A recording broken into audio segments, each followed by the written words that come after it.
मैनामैनीदेखि तल कोशी नदीको दृश्य कति राम्रो देखिन्छ, सुन्दर। हेरौँ लाग्ने कति माथि छ यहाँनिर, पुरै बाटो खराब, आउन चाहिँ धेरै गाह्रो, तर त्यति नै राम्रो छ, सुन्दर हेर्नमा।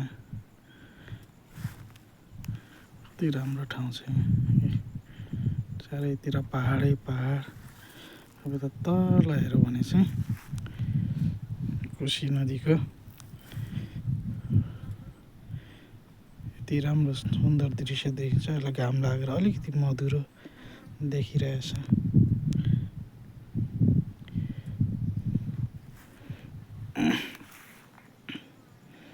यो हामी जाने बाटो हो। अहिले यहाँ चाहिँ अलिकति बाटो राम्रो गरेको छ।